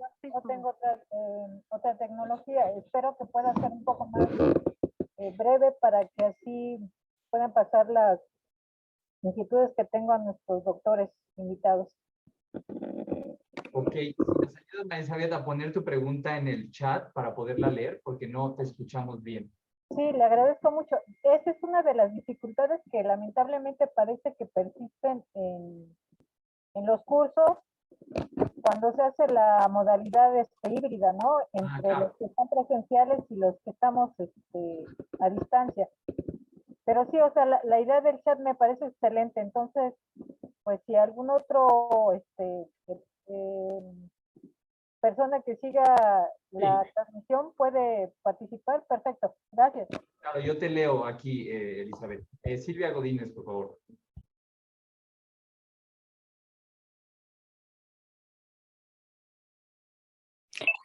Buenas tardes, ¿sí me escucha? Sí, muy bien. Muchas felicidades a los tres por su exposición. Me gustaría, bueno, hablaron de que existe la añoranza, pero no quieren regresar al antiguo régimen. Si usted que estuvo allá, ¿cómo palpa la gente? en realidad añorando el pasado, pero tampoco queriendo regresar a él. Y también se mencionó que, bueno, la nostalgia de ya no ser una gran potencia. ¿Se refieren por el territorio tan extenso que tenían o porque era, por así, la guerra fría bipolar entre los Estados Unidos y la Unión Soviética? Muchas gracias. Me doy por aludido. De la segunda pregunta me parece que es más el tema precisamente de la Guerra Fría. De todos modos, digo, Rusia tiene un territorio descomunal, pero creo que se trata más de haber perdido el estatus de ser la superpotencia mundial junto con Estados Unidos. Era el segundo país más poderoso del mundo, al menos en teoría, quizás no en todo, pero en teoría en muchas cosas sí, con el arsenal nuclear más capaz, el más potente, se supone que el más grande, y podías definir pues, los términos de la política internacional casi a tu modo, tal como tú quisieras, y cada vez que había cualquier conflicto en cualquier parte del mundo, el que fuera, la Unión Soviética tenía algo que decir. La Unión Soviética estaba allí de alguna u otra manera. Creo que es esa pérdida de influencia, esa pérdida de ser un referente internacional que hoy Rusia no es. Más allá del territorio, que también algunos como Zbigniew Brzezinski decía que pues Rusia sin Ucrania no es Rusia y entonces no hay imperio y entonces se pierde también mucho, no solo población, se pierde territorio, se pierde recursos, se pierde mucho sin Ucrania, por ejemplo, o sin Kazajstán, que también es un territorio gigantesco, aunque con mucha menos población, etc. Creo que es esa pérdida de influencia más que nada, de ser un referente. Y sobre el tema de que la gente tiene nostalgia en grandes números, pero que no desea volver al pasado, como ya había dicho, creo que es un tema más de no querer pues un cataclismo, un regreso radical, un cambio radical de lo poco que has logrado en tu vida en estos años, que es también parte de lo que vende mucho, o lo que más vende en términos políticos, político-electorales, el régimen de Putin, que es la estabilidad. O sea, ya no estamos como en los años 90, tenemos estabilidad macroeconómica, tenemos estabilidad política y cualquier cosa que suene a revolución, cualquier cosa que suene a rebelión, cualquier cosa que suene a protestas, no queremos eso porque estamos muy bien y vamos a estar muy bien. Ahí aplica la frase de mejor malo por conocido que bueno, creo, en este caso, pero desde que yo me levanté, le lanzaba también la pregunta a Sonia, porque me interesa también su perspectiva sobre esto como rusa. Pues, bueno, a ver, yo no quiero olvidarme también de tu pregunta de las fuentes. En cuanto a las represiones políticas, la cifra que yo uso proviene de precisamente el trabajo del memorial, que, bueno, en la presentación, en la lámina sobre Yuri Dmitriev, ahí estaba un pequeño enlace de internet y yo con mucho gusto comparto con quien quiera, desgraciadamente sin grupo, ahí no se va a poder, pero ahí están tanto los buscadores personalizados, donde puedes encontrar a una persona, como las cifras totales de las personas cuyas biografías y cuyos últimos pasos de vida se han logrado restablecer a través de esas investigaciones que Memorial empezó a finales de los años 80 y pues tuvo que parar debido a la persecución estatal actual. Esa es una cifra. Las cifras que tienen que ver con el campo, con la colectivización y con las hambrunas, estas son cifras de varios años, incluyendo los libros de Martín María, que seguramente conoces. Hay mucha, ¿cómo decirlo? Hay muy diferentes maneras de estimar estas pérdidas. Algunas son más en agregado, por ejemplo, el trabajo que hizo un historiador muy famoso ruso, que fue publicado en el 98, habla de una cifra total para el periodo de Stalin de 21.5 millones de personas, de los cuales 10 millones son campesinos. Eso es menos que si tú sumas todo lo que yo tengo de diversos descuentos.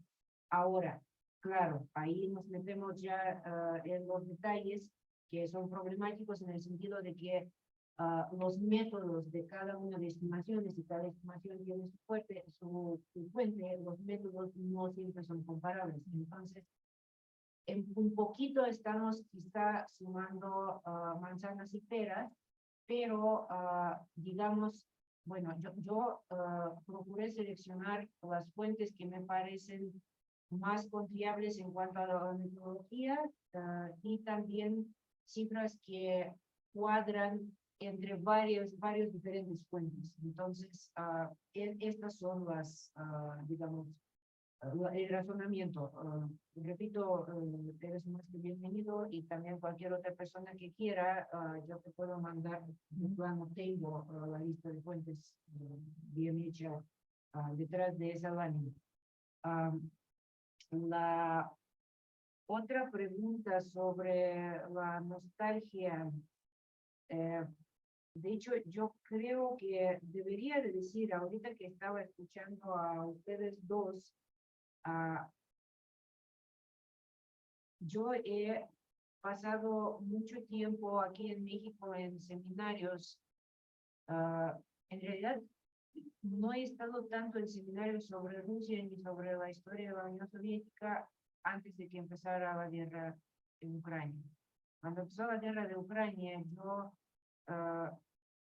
me vi propulsada a este tipo de discusiones como nunca antes. Llevo casi 12 años viviendo en México de planta. De repente me encontré con que la gente me empezó a hacer estas preguntas. Y no es que no lo haya estudiado, pero tampoco me considero experta en ello. Mi enfoque de investigadora es distinto.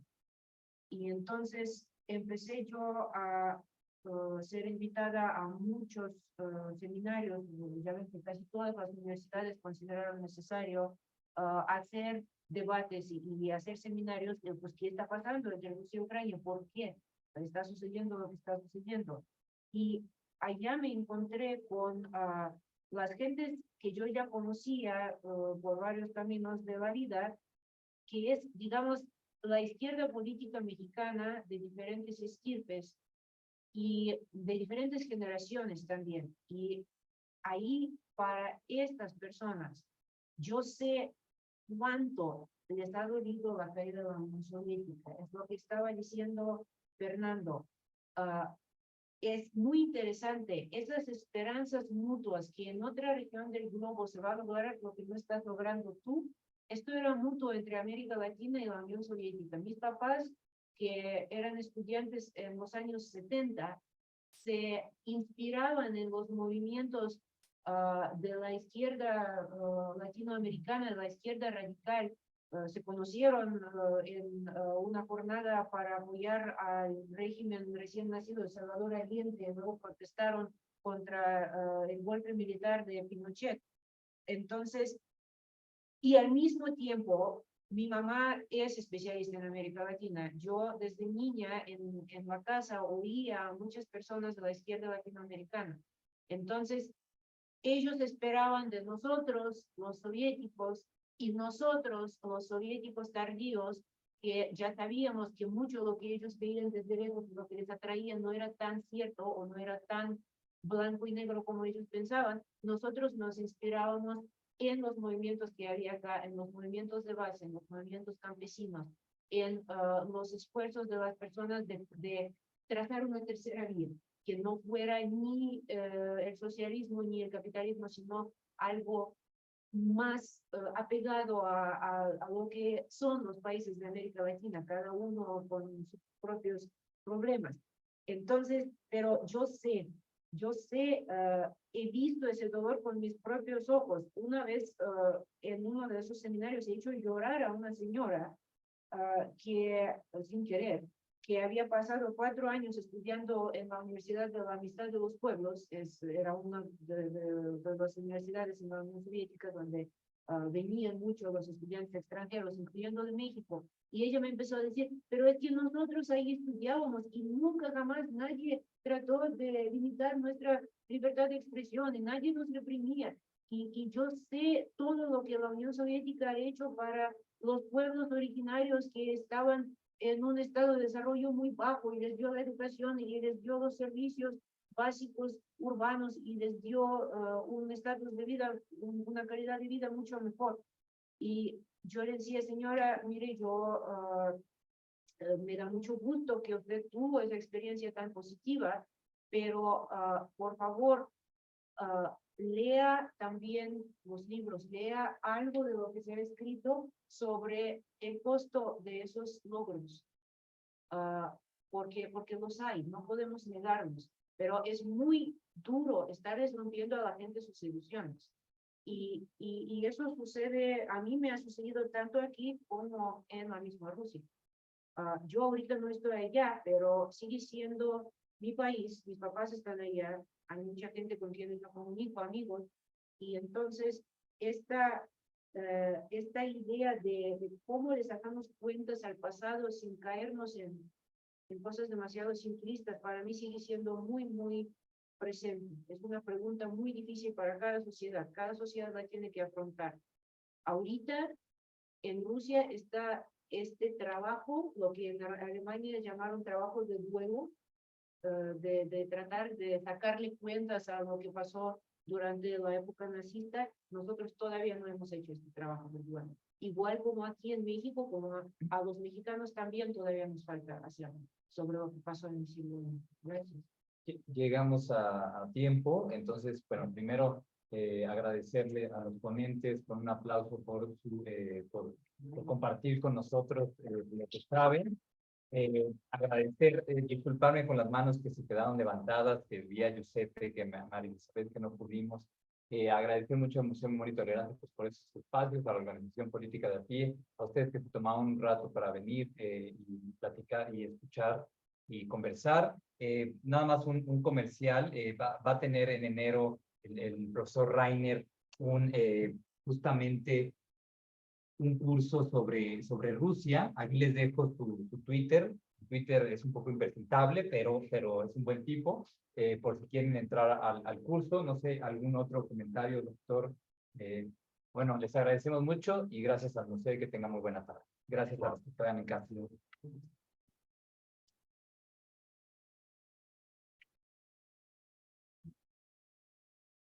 El micrófono.